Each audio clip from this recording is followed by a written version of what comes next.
Hi Pisces! Welcome po sa ating channel. At ito ang inyong daily gabay tarot reading for December 7, 2024. Please be reminded kung naka-resonate kayo, comment down. Kung hindi kayo naka-resonate, ibigay niyo po sa iba kasi channel reading po ito. This is for you Pisces ngayon December 7, 2024.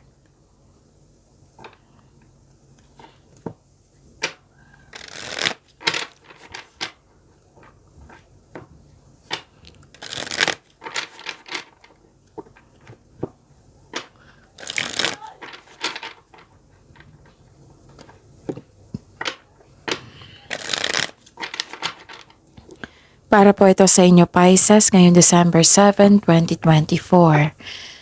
Maraming salamat po sa inyong patuloy na suporta at maraming salamat din po sa mga hindi nag-skip ng ads. Gamitin ang reading na ito bilang gabay lamang sa mga hindi pa nag-subscribe. Subscribe na po kayo at click bell notification para malaman nyo na may bago tayong video. Para sa mga gustong magpa-reading po, may lumabas dyan sa screen nyo ngayon. Panoorin nyo po at sundin ang instruction.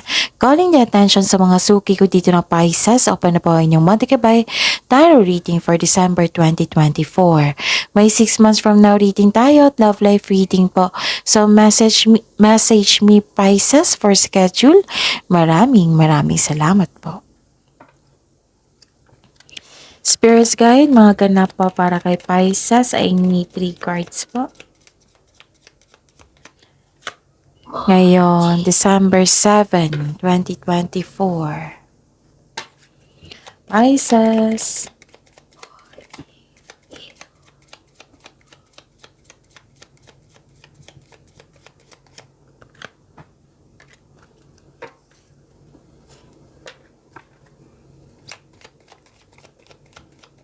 Pisces.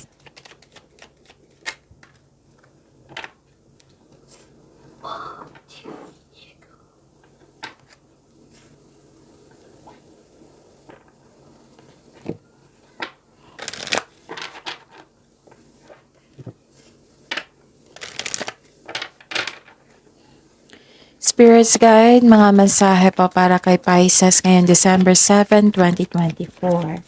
I need 2 cards po para kay Pisces.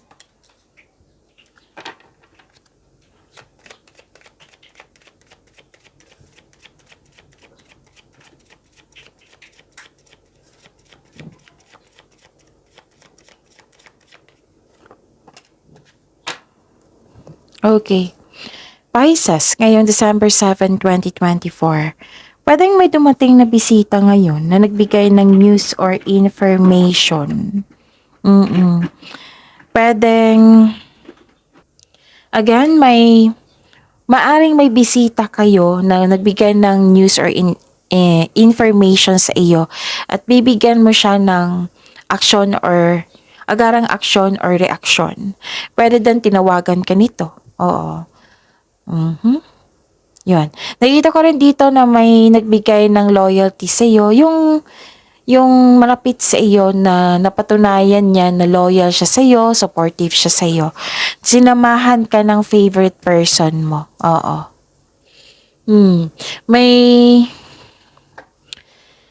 pwedeng may bago kayong kasamahan or kaibigan na magaan ng loob mo sa kanya.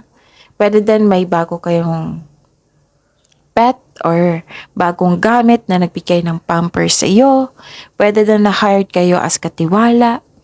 Ang ganda nito kasi may solusyon. Oo, may solusyon na sa inyong problema, may sagot na sa inyong katanungan.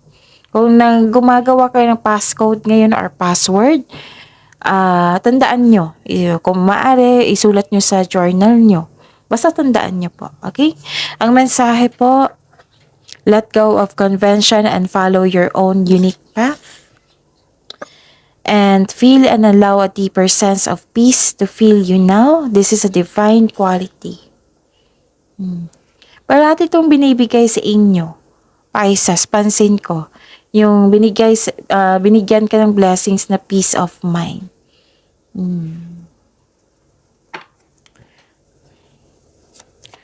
Spirits Guide. Energy po ni Pisces ngayong December 7, 2024.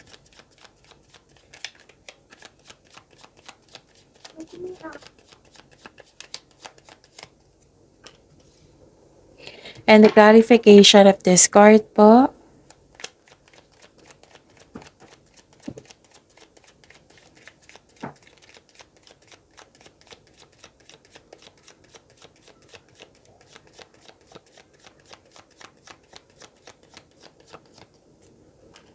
Okay, Pisces.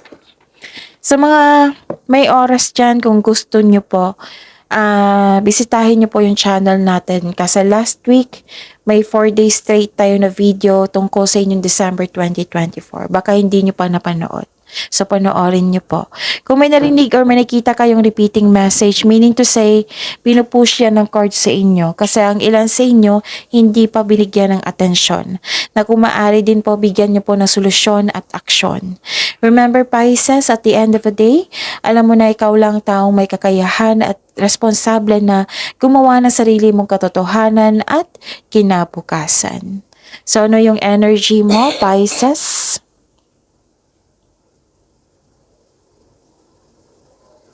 Nakikita ko dito na nagkaroon ng clarity at marami kayong ideas. This ideas is a blessing sa nagkaroon ng determination, marami kang new ideas na agad mong bigyan ng aksyon para magkaroon ng maagang resulta. So, aksyon pa rin to. So, lumabas to sa oracle cards nyo kanina. Yung bibigyan mo siya ng agarang aksyon.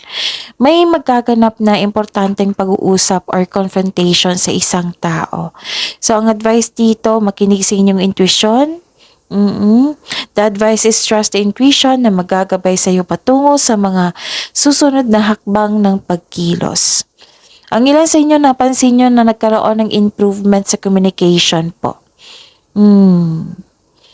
Okay, nagkaroon ng bagong insights and clarity kung paano pa i-improve yung mga ginagawa nyo dyan. Okay, ano pa? And nakita ko rin dito na nagkaroon ng pagpasya at naging honest kayo sa inyong sarili. Nagsasat ka ng boundaries, magaling kang maggawa ng desisyon, nanindigan ka para sa iyong paniniwala, you are now focused on your logical at katwiran kaysa umasa sa inyong emotion. And this card asks you to use your intuition also para gabayan ka sa susunod na hakbang. At humingi ng tulong sa isang trustworthy na kaibigan, kasamahan, para tulungan ka sa iyong problema ngayon. Gawa ka ba daw kayo ng diskarte para ma-achieve mo yung layunin mo sa buhay.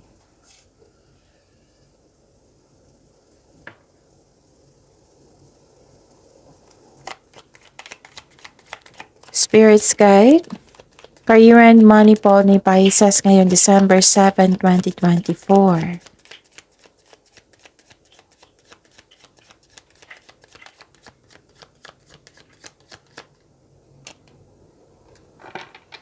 And the clarification of this card po.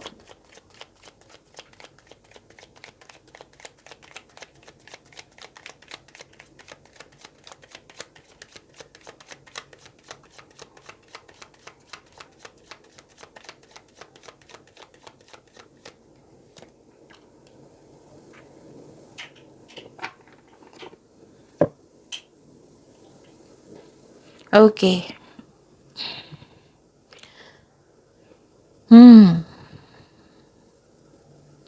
Sa career and money niyo po.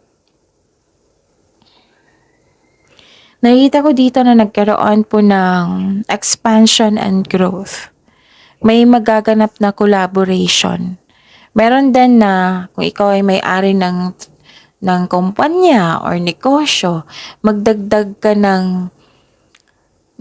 ka dito ng empleyado para ma-meet mo yung, kasi nagkaroon ng increased profits. Yung kailangan talaga para ma-meet nyo yung trabaho, production, ganun. Basta may ganap na yan kasi kailangan, kasi maraming demands. Ganun, nakuha ko. Tapos, pwede din na-hired kayo sa isang trabaho, dagdag empleyado. Ngayong peak season. Pwede din may ganap na business travel. Makikita mo na ang mga bunga na yung pagsisikap. Kailangan mong maging mapagmasid. Kung may plano ka na, this is the time na gawin mo na ngayon. Puro action to eh. Pisces, 1, 2, 3. No, apat. Apat na card na nagsasabi dito na puro action. Nabibigyan ng action ngayong araw na ito. So, expect na magiging busy kayo. Okay? Ginagawan mo ng aksyon ang matagal mo ng plano for your growth. May posibilidad talaga na maglakbay kayo or ituloy nyo na yung balak mong mag-abroad. Pwede din na nasa abroad na kayo ngayon, pero malapit ng ma-end of contract na nag-decide kayo na babalik kayo mag-abroad. For expansion Gusto mo talagang ma-achieve yung goal mo. Yung eagerness mo, naramdam ko ngayon. Ano pa? Nakikita ko dito na may concern ka sa isang tao na hindi marunong magpahalaga. Pwedeng ayaw niyang makinig, pwedeng ayaw niyang makinig or mahirap siyang kausap. May kakilala ka na very abusive sa kanyang power, na holding grudges or acting like a bully. Kaya, di ba, problema to, toxicity to So, hanggat maaga, iwasan mo daw itong taong ito. Pagpatuloy nyo lang po yung mga gawain nyo. Kasi, itong toxicity is distraction yan It might be, nangyari yan kasi para hindi matuloy, di ba? So, magtiwala sa inyong desisyon, magtiwala sa inyong sarili. Kaya nga may sabi dito, let go of convention and follow your own unique path. At the end of the day, kayo po ang masunod. Kahit may tutol dyan, may toxicity dyan, kayo pa rin ang masusunod kasi buhay nyo iyan. Kayo ang may karapatan. Okay? Yun.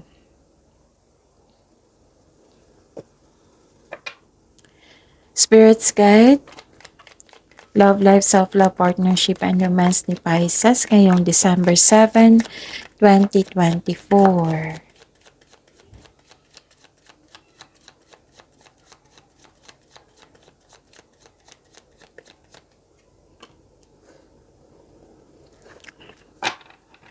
And the clarification of this card po.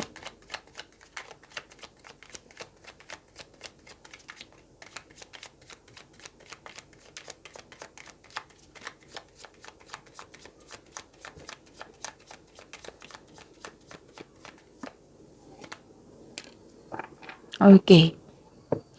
Maraming salamat po sa patuloy na tiwala sa suporta sa ating channel. At maraming salamat din po sa mga hindi nag-skip ng ads. Ganyan talaga, no? Basta may decision ka na, may distraction talaga. So, yun. At the end of the day, kayo po ang may masusunod. Okay? Yun. Busy kayo dito, Pwede din na may dinadala kang mabigat na bagay, pero malalampasan mo rin ito, sabi ng card. This is only temporary, just keep on going.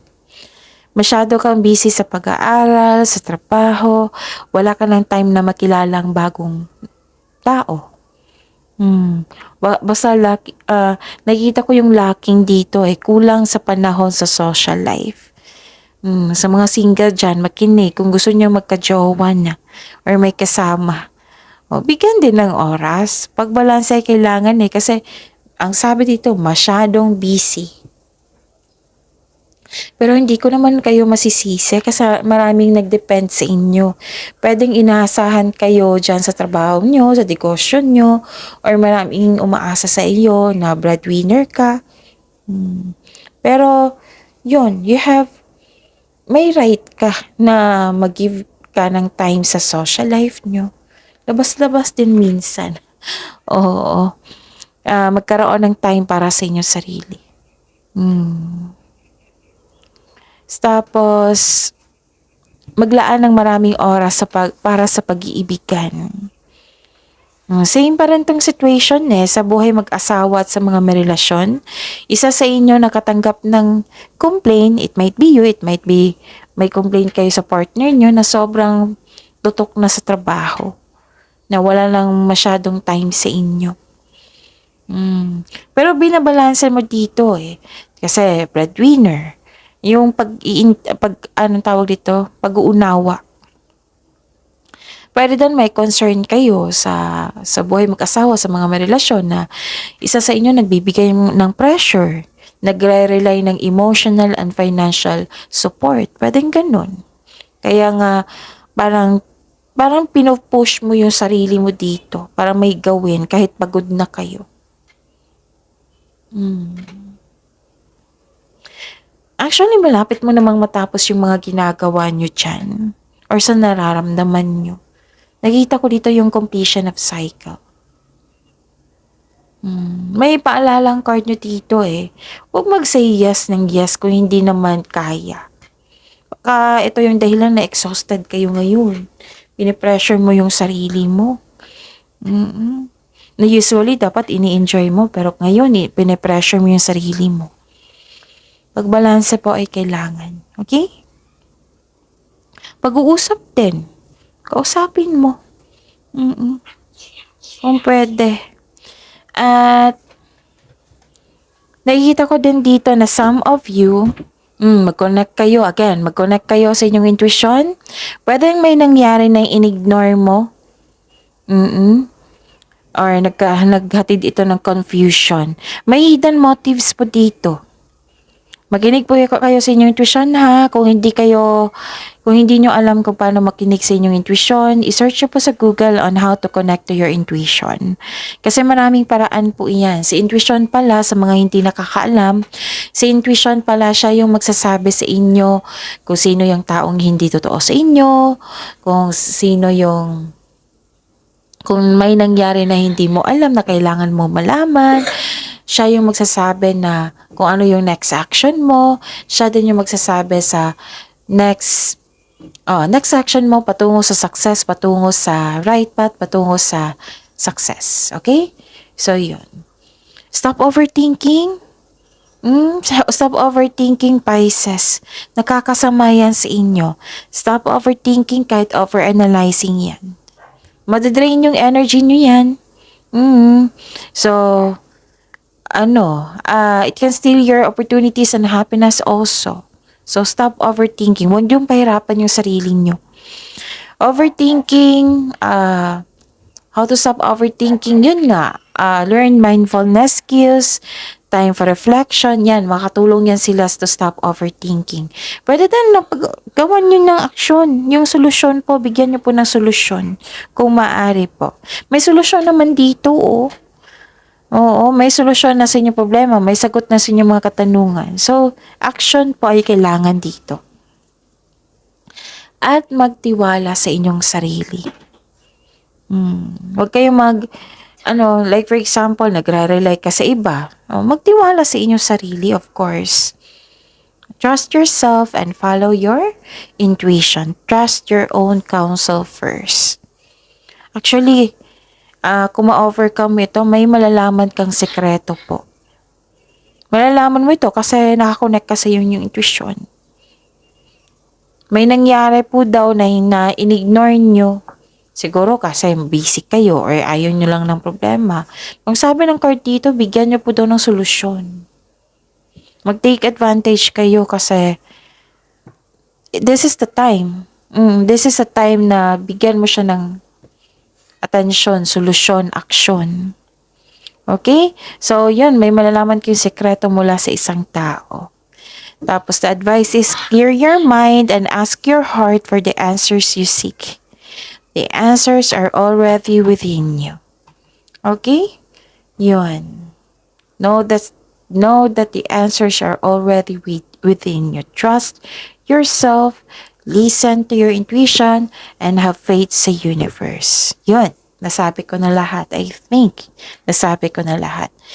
Ayun, pagyamanin niyo po yung blessings. Mga blessings po na binigay sa inyo dito, pagyamanin niyo po, Pisces. See you tomorrow. Please like, subscribe, and click bell button for notification para updated po kayo sa daily tarot reading natin. Maraming salamat po.